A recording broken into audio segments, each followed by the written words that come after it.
What's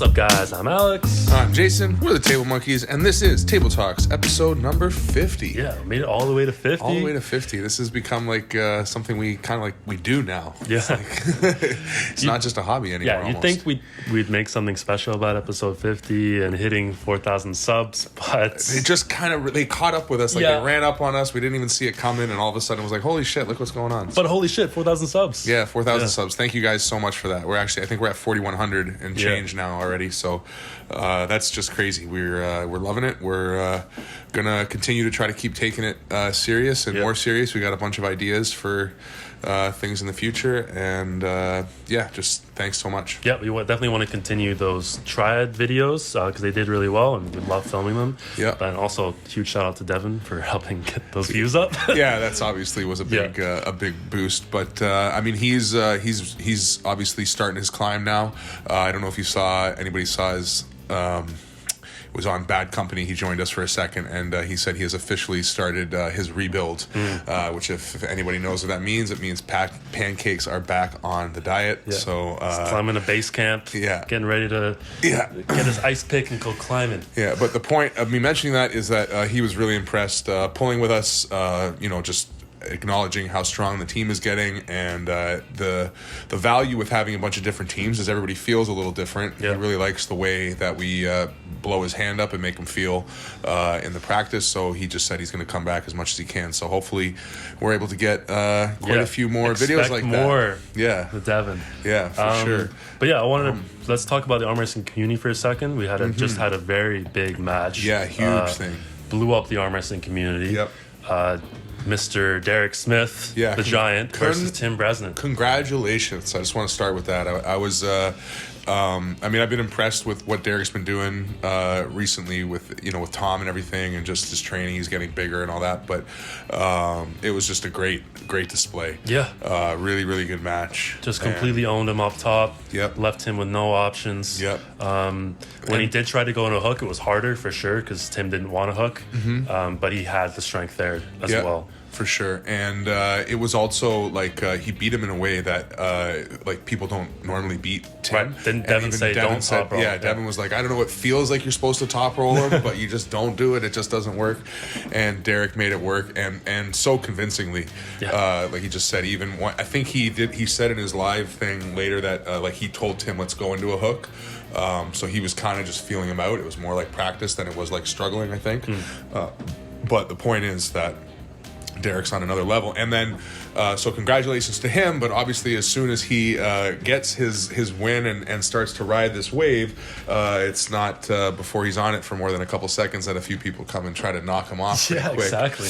And I don't know if anybody saw Evan Burgoyne's podcast or whatever. What do we call these things? Yeah, his live stream. That's what it is.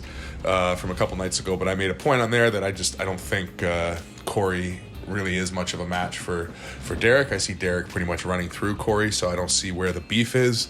But yeah, if you don't know, the beef is that Corey thinks that he got jumped in the rankings, and I guess Michael Todd threw out a challenge saying that if Derek could beat Corey, then he would give him a shot at number 1 in North America.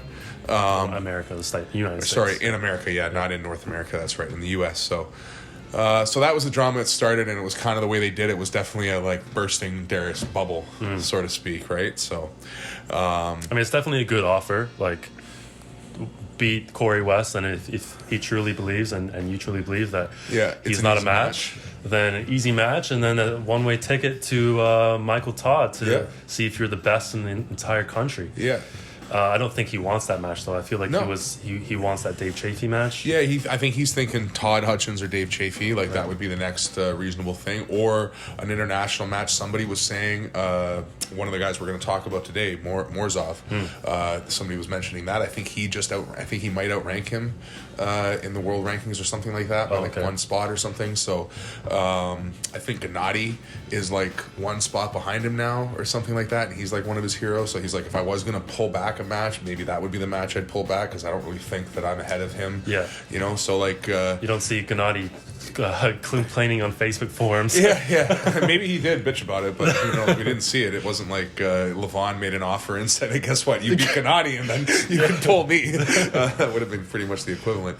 But the point being that he wants his next match to continue to be progressive and not be defending the ground that he's made up, which I think makes sense. He's got momentum. He's moving forward. Once that momentum stops, he's like, okay, this is as far as I got. He should turn around and look at who's chasing him and then take on those competitors. True. And Corey's the one who lost his previous match. Exactly, which you can't... That's my opinion, like looking at it as somebody who does help out with a ranking system in some way, so I've kind of thought about how to look at these things. I really think that if you look at the way that Corey lost to Todd Hutchings versus the way that Derek beat Tim and where the rankings were before those two matches happened, which was Tim right behind Todd, I don't think it's hard to argue that Derek jumps past Corey and goes right behind Todd. Yeah. That just makes sense to me. I understand that Derek is coming from, like, he was something like 18 or 19 before that, so people that are bitching it was too big of a jump, but it's not like he's a new puller. Like, people have known who he is, and he clearly made a point of, like, I'm not going to compete. I'm taking a bunch of time to build myself up into a new level, and he clearly came in having done that, so I don't see where the beef is in feeling that Corey got jumped, and I also don't see where it is in any way said that Derek has to pull Corey, like that he has to stop his progression and pull back. Again, like Derek keeps making the point, I come proper to my matches. Like, he paid Tim $1,000 regardless just to come and pull him. You know what I mean? Maybe if Corey was like, instead of having Todd put another match on the line, so now, because if you think about it too, like Derek was making the point of how long it takes between matches. If he commits to the Corey match and then the Todd match, that's almost a year. Of that's what he's doing for arm wrestling, and I believe he would blow through Corey fine, and then he runs into a wall with Michael, let's say. Is that the way he wants to spend the next year of his competitive life in arm wrestling? When he could get an opportunity to go internationally, pull someone like Morzov or Gennady or Hermes, we were talking about, we thought that would be a good match. Who was the other one we were saying? Even Alex Krdecha, maybe that's a good match. Like, I think Alex is a little above him now, but who knows where his ceiling is? Like, he's just a monster. As much a giant as Krdecha. Yeah, he's a monster. So I don't see where, unless Corey wanted to put a bunch of money on the table and be like, okay, here's your whatever $1,500 or $2,000 or whatever to come and pull me, and then if you win this or if I win that, whatever. Right? Yeah. So Derek, take your time deciding a match, enjoy your win. Yeah. And then make a decision when you're ready. Yeah, don't get rushed into matches the day after you win something big. And Monster, I know you get excited, but run things through your head a little bit before you just jump out there and challenge somebody. I guess the big beef for Derek, just to clarify, was they didn't talk to him about it beforehand, which I can understand that a little bit. So anyway, let's move on. So we've got a huge event coming up February 12th. Engin's event in Istanbul. East versus West. Yeah, probably the greatest arm wrestling card in history. It might be. It's pretty up there. I mean, I don't know that we're well versed enough on all the arm wrestling history to claim that exactly, but it's definitely the best one we've seen. Yeah, best of 2022. That's for sure. Yeah, there's no question. So we're just going to touch on some of the big matches. Yeah, but again, there's so many matches. There are way too many to cover. Yeah, and we're leaving some big ones out, unfortunately. But, but we'll start. Yeah, you go. Yeah, let's start with Mr. John Brzenk, obviously the GOAT, versus, I think his name is pronounced Hadzi Zoloev. Hadzi? Okay. Yeah. Everybody, I mean, if you're in the arm wrestling world, you know Zoloev. Yeah. Like, that's pretty definitive person, I think. But obviously it's Zoloev. I guess it's not the most uncommon name. Like, there maybe are a couple different Zoloevs. It's the Zoloev all who his just brothers. beat... probably all just his brothers. Yeah. It's obviously Zoloev who just recently beat Hutchins. Yeah, in dominant fashion. Top rolling every round, basically. And if anybody saw any of the reviews, whether it was us or Devin, basically anybody that kind of reviewed that match was pretty much like, Todd, what were you thinking? Like, why weren't don't you go to the fucking strap? What the hell's going on? And I think that's basically what we see happening here is that Brzezink's going to be able to get to the strap. He's going to be smart enough to do it, yep. and also capable of doing it. Not that I don't think Todd was, but I don't know why he didn't. Like, I have a hard time believing that it was just choice. I feel at some point maybe Zoloev was actually like holding him in and he wasn't able to roll out. Brzezinski definitely be able to get to the strap. Once he's in the strap, I see it going a lot like the Dimitri match. So Brzezinski probably going to lose some hand, lose some flexion, but keep his pronation, keep his arm. The only thing is that's different there is that I don't think Dimitri was as comfortable going inside, and Zoloev is. Yeah. So if he starts taking his hand, I think he's going to be able to transition inside a lot more smoothly. I think it's going to be a lot tougher than the Dimitri match. Yeah, that's a good point. We have no idea. That's assuming that Zoloev is going to come in and try to top roll him. Maybe Zoloev feels that his hook is enough for John, so he might try him right inside. I think if it goes hook against hook, I think John's got him, and I don't think that Zoloev will be able to top roll him well enough to to win with a top roll either. So I'm going Brzezinski for sure. Brzezinski? Yeah, but not saying it won't be a battle, and not saying that there isn't going to be these are best Zoloev's out of it. These are best of 5, I believe. Yeah. Okay, so I'll go 3-2 for Zoloev. You'll go 3-2 Zoloev to make it interesting. All right, cool. I like that. Okay, up next we've got Michael Todd versus Gennady Kikvinia. Anyway, the Gennady man. Yeah, the monster, the two bearded monsters. But I see this being a clean sweep, to be honest. Gennady looked very unimpressive in his last match against Hermes. I think he's got wrist issues. He didn't seem comfortable at all coming forward with his shoulder. Yeah. So I just don't think. Yeah, I'm not really sure where he's at, but let's assume he comes in at his best. I still see it being Todd like destroying him, and the main reason for that is the videos I've seen him deal with the King's move and explain the King's move and what they understand about the King's move. I just don't think that they get it at all, and I think that they will make the usual mistakes people make against it, and I just don't see Gennady being able to he's definitely not going to be able to press through it. No, like Jerry can't press through it when he gets to his press off the go. You got to realize that about how sticky Michael Todd's King's move is at the bottom there. Yep. So and he's looking fucking bigger beast. and stronger than 2.0 is coming through. Oh yeah, it is coming through for sure. Got some Devin Pancake advice. We're both Michael Todd all the way. Yeah, Michael Todd all the way. Up next we have Evgeny Prudnik, one of the top 8 guys, everyone knows him, versus the up-and-comer Artem Morozov, who is a fucking this animal. Is right hand, this one. Yeah, this is the right-handed match. Morozov also has a left-handed match, but we're not going to talk about that one. But this one here is really interesting. So Prudnik, who we've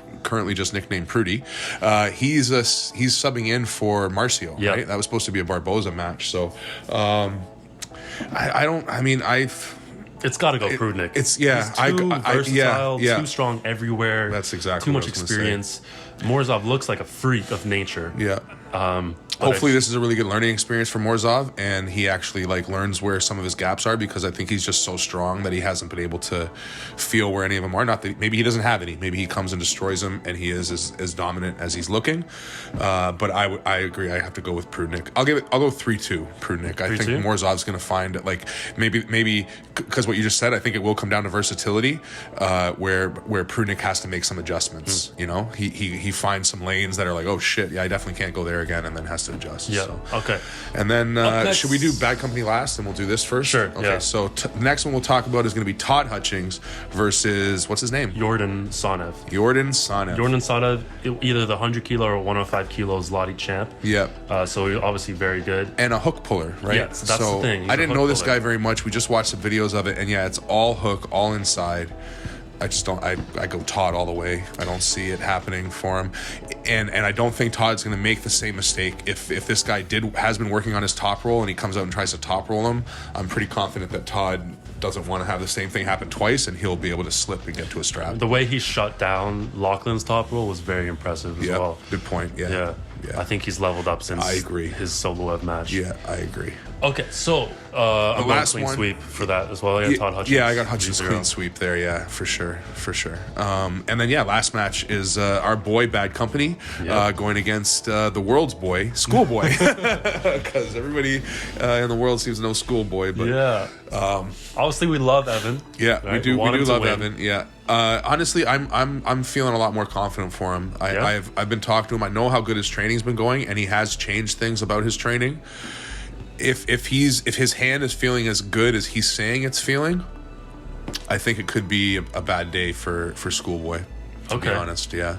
I think Schoolboy is too good. Yeah, it's a shutout stakes. So if we're betting just on shutout stakes, for sure I got Evan. I'll go 3-1 for Schoolboy. I'll give Evan 1 round. 1 round, yeah. So we both think that Evan is worth betting on for the shutout stakes, but I don't know. I'm not saying he can win the match, but I think he definitely gets around. Yeah, I agree there. Yeah, and if his training has gone as good as he's saying it has, then maybe he does win the whole thing. It's definitely a good match stylistically. If it was left hand, Evan all the way, but it's right hand, so it's definitely a lot closer. But stylistically, it still is a good match. If Evan can turn it in at all, Schoolboy's in a bad day, and if he does that just 1 round, that could burn out Schoolboy's arm. So anyway, guys, please let us know what you think about these matches and all the other matches at this event, and leave some feedback down in the comments. Yeah, subscribe, smash that bell, do all those things, and we're just gonna try to keep this fucking train rolling. So keep checking back in for new content. Tell your friends. Yeah, fucking spread the word. All that shizzle and monkeys out. Peace. The music died. The phone probably was connected. Oh, it's the music. Yeah. It's the day the music died. There's 7 people watching. I got that video. Well, people actually talking in the chat. White Wolf. You're appreciated. Don't worry. Your shoulder is here. Yeah. Mike Castos is Mike Castos. No, it's like, alright, music's just gonna get really drunk and angry. Eddie, Mike's talking to you in the chat.